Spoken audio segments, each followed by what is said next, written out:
Barrel Buddies episode 20. Today we have two features for you from Do-Good Distillery. We have our Benevolent Czar whiskey, which is a beer mash whiskey.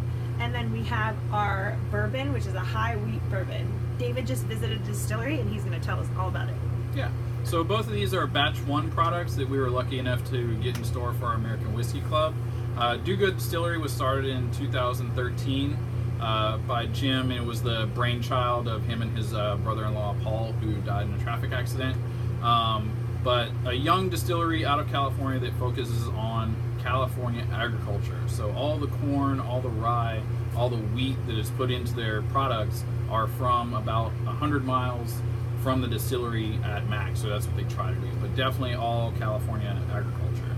So I'll talk about the high wheat whiskey a little bit. So Do-Good, they're 91.1 proof. Jim is a former police officer, so to kind of give a wink to California's finest, they keep it at 911 proof. Also a little bit of the thin blue line on their packaging also.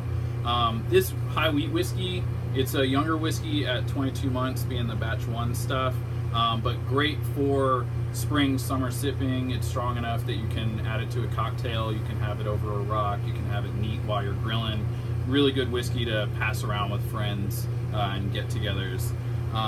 So we're happy to have that. And then their Benevolent Czar, like Jen was saying, it's a made from a beer mash. If you've ever had a Russian Imperial Stout, it's very similar to something that might have been distilled from that. This one is higher proof, 119.8. So please add water to it, but that's what we're going to taste today after I've already added water. So I'll let Jen get her tasting notes first.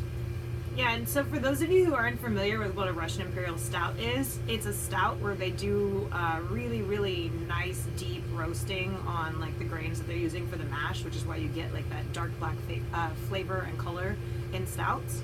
And so the difference between an Imperial Stout and a regular is just the alcohol percentage is really high. I think it's like 11% it comes out at. And yeah, I mean, they can't use that in their label verbiage because that's a protected label terminology. But yeah, it's very, that's the style that they use pretty much. So kind of in congruence with that, you get these chocolatey roasted notes from the whiskey itself. And you know, it almost seems like it would be sweet on the palate. You get this toffee, caramel, burnt brown sugar, and then you taste it. Yum. And it's like, you can't have any. And it's like chocolate cake and and almond cordial and just yum. No sugar, no perceptible palate sweetness to speak of. It's just really dry and really flavorful, rich, decadent layer cake to me. Cheers, California product. Cheers. Happy to bring it to you at D&M. Yes, thank you. Barrel Buddies episode 20, finished.